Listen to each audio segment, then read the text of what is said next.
The next morning, Kirk hurried from the cloakroom and stuck a big piece of paper on my cage. It almost blocked my view of Og, which was not a bad thing.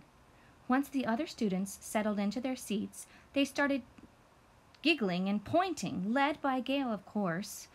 Mrs. Brisbane looked puzzled until she glanced over at my cage. The sign read, "Help! I'm being held prisoner in room 26." "And who is responsible for this, as if I didn't know?" she asked. Kirk rose and took a bow as everyone applauded. I joined in, though I was the only one who knew I could never be a prisoner with my lock that doesn't lock. "Let's all sit down now," said Mrs. Brisbane, "and get back to poetry." Somebody made a very, very rude noise, and Mrs. Brisbane did not like that one little bit. "I heard that, Kirk, and I don't ever want to hear it again." During the rest of the week, we heard a lot more animal poems. Most of them were about frogs. One was about a dog, Miranda's. Sheo wrote about a beautiful bird called a dove. Dove rhymes with love. Nobody wrote about hamsters. Aldo didn't mention City College again, and Tabitha still didn't talk to anybody except Smiley. I was looking forward to a change of scenery by the end of the week. A relaxing getaway to one of my classmates' cozy homes, one with plenty of heat and no frogs. On Friday, Mrs. Brisbane said, "I can't remember who asked me about taking Humphrey home this weekend." Miranda's hand shot up. "Yes, Miranda. I got the note from your father. That will be fine." I let out a little eek. I don't think anyone heard me. Everyone knows that I have a special place in my hamster heart for Miranda. After all, her name is Golden, and I am a golden hamster. We both have lovely golden hair. But I have a terrible fear of her dog, Clem. I barely escaped a terrible fate the last time I went home with her. But could I do it again? Then it hit me. Wait a second. Did you say father? I squeaked because when I went home with Miranda before, there was only her mom. And the dog, of course. And Fanny the fish. Mrs. Brisbane chuckled. "I guess Humphrey approves." I puzzled over this all afternoon. Sure enough, at the end of the day, a tall man called Mr. Golden arrived to pick up his daughter. At least I wouldn't be riding the bus with Marty Bean. That was a break. Miranda, thoughtful as ever, threw a warm blanket over my cage. As they carried me out, Mrs. Brisbane picked up Og's cage. "I thought you said Og stayed here on weekends," said Miranda. Mrs. Brisbane chuckled. "It's a surprise for my husband. He always enjoys Humphrey, so I thought he'd get a kick out of having Og for the weekend." I felt cold, cold, cold, and we were still inside. I thought the Brisbanes were my best friends of all. Were they ready to replace me with a frog? Once we were in the car, I didn't have time to worry about the Brisbanes. I was too worried about facing Clem again. I could practically see his sloppy tongue and drippy nose and smell that bad breath waiting for me up in Miranda's apartment. What a shock it was when the car pulled up in front of a house, not an apartment building. "Here we are, Humphrey," Miranda announced. "You've seen my mom's place, but this weekend we're staying at my dad's place." A nice lady that Miranda called Amy met us at the door. "Hi, honey," said Mr. Golden, kissing Amy on the cheek. "Meet Humphrey the hamster." "Cute," Amy replied. "I think he should stay in the girls' room." "What about the living room?" asked Miranda. "Or the dining room table?" "I think he'd get in the way," Mr. Golden said. "Let's go to your room." Miranda's room in the apartment had a bed, a desk, a fish tank, and stars on the ceiling. Her room in this house had 2 beds, a dresser, a desk, and no stars. Everything in the room was pink, from the walls to the bedspreads to the carpet on the floor. A girl about Miranda's age was sprawled across one bed, reading a magazine. "What's that?" she asked in an unpleasant voice. "Humphrey. He's our class hamster," Miranda explained.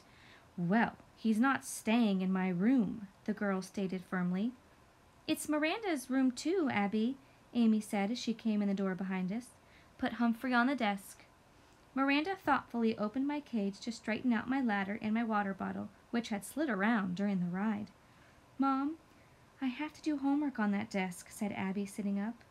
Huh? Amy was Abby's mom and she was married to Miranda's dad? Things were quite confusing. Okay, we'll put his cage on the floor, said Amy. I heard a baby crying in another room.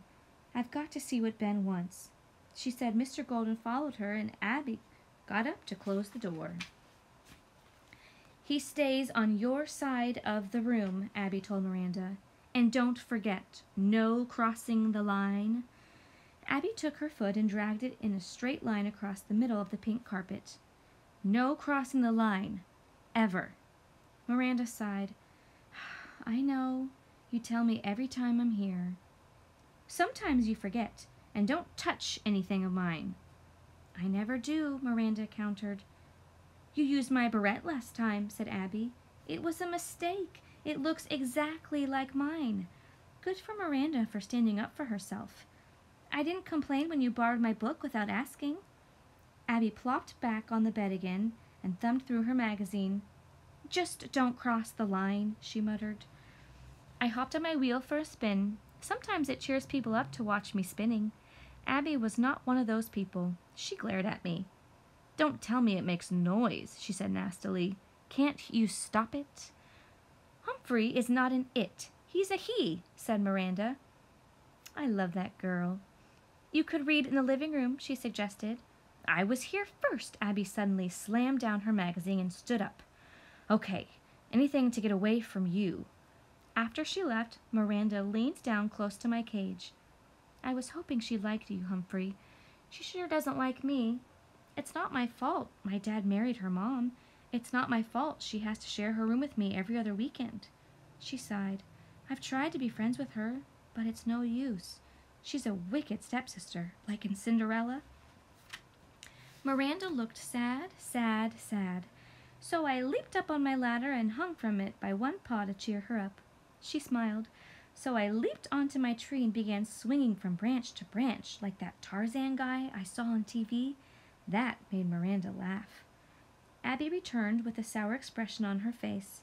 I must have looked that way the day somebody in room 26, I'm still trying to figure out who, slipped me a slice of lemon.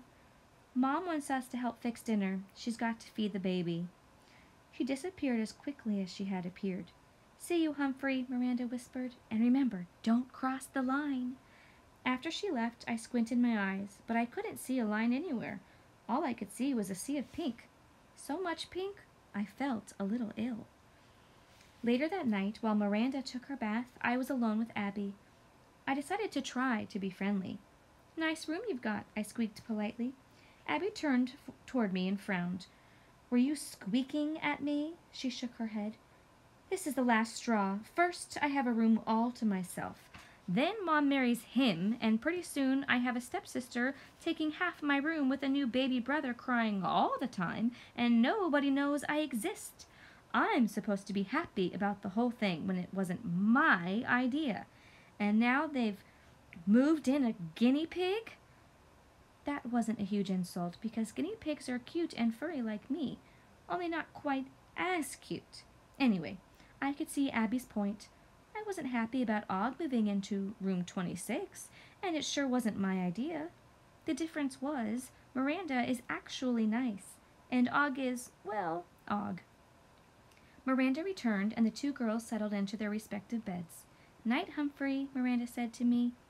Neither girl said a word to the other. I had a long night ahead of me, and since I'm nocturnal and do most of my sleeping during the day, I had a lot of time to think. What Abby had told me helped me understand why she was so crabby with Miranda. If only I'd studied psychology like Natalie, maybe I could get inside her head and figure out how to make her like Miranda as much as I did. The next morning, Miranda cleaned my cage while Abby lounged on the bed, writing in her diary. What are you doing anyway? She asked Miranda. Taking out the old bedding, putting in new, changing the water, stuff like that. Abby slammed her diary shut. It doesn't, go to the bathroom in there, does it? Well, sure. Abby leaped off her bed and pointed to the door. That's the most disgusting thing I've ever heard. Get it out of my room right now. I figured out a lot about humans, but I still don't know why my little potty corner is always such a big deal to them. I'm really quite tidy." Miranda didn't budge. "He's on my side of the room." I was all for Miranda. On the other paw, I could see that Abby had been through a lot of changes in a short time. It's not easy getting a new roommate. I learned that the hard way. I also knew what a good friend Miranda can be. Friends help friends. So I figured it was time I did something about it. I had a plan using reverse psychology. Since Miranda had no luck getting Abby to like her, my plan would make them not like each other even more, if that was possible. Okay, it didn't make a lot of sense, but when Natalie used reverse psychology, it worked really, really, really well. I had the chance to set my plan in motion a short time later when Mr. Golden announced that the whole family was going to a museum. "Do we all have to go?" asked Abby.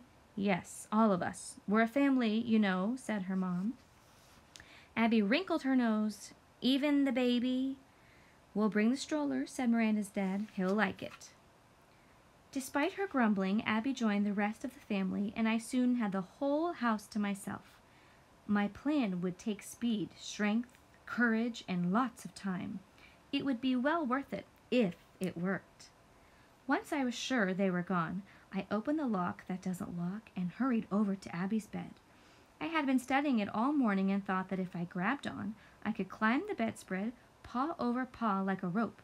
I was huffing and puffing by the time I reached the top, but I made it. Sitting on top of the bedspread was the purple and pink striped pen Abby used to write in her diary. I gave it a big push and it rolled off the bed and onto the floor. After that, I scrambled over to Abby's night table. There, I found her pink bracelet with Abby spelled out in purple and white beads. I pushed that onto the floor too. The next part of my mission was fun. I grabbed the edge of the bedspread and slid down, down, down really fast. I was far from finished. Next, I climbed all the way up Miranda's bedspread to get her gold ring with the pink stone, which I pushed onto the floor, along with a red loopy thing she sometimes used to pull back her hair. You don't expect a guy hamster to know what it's called. I was halfway to my goal, and the hardest part of my plan was yet to come. All morning I'd had my eye on a big ball of string on the desk. A long piece of the string had hung down almost to the floor. I grabbed it and pulled as hard as I could. More and more string unrolled and fell to the floor. I chewed it off and set to work, looping the string around the pen and the bracelet, then holding the string in my teeth, I climbed up Miranda's bedspread again. Whew! Mrs. Brisbane says exercise is good for you, but that was work. Once I was on the bed, I tugged on the string, pulling up the pen and the bracelet. Believe me, for a small hamster, those two items are very heavy. I carefully laid them both on Miranda's pillow where she couldn't miss them. As tired as I was, there was no time to rest. I slid down to the floor, looped the string around Miranda's ring and the hair holder, and pulled them up onto Abby's bed, laying them on her pillow. I am happy to say those two items were not as heavy as the others. When the girls came back, Miranda would find Abby's belongings on her own pillow. Abby would find Miranda's things on her own pillow. I scurried back to my cozy cage and closed the door behind me. I wanted to be safe when the fireworks began.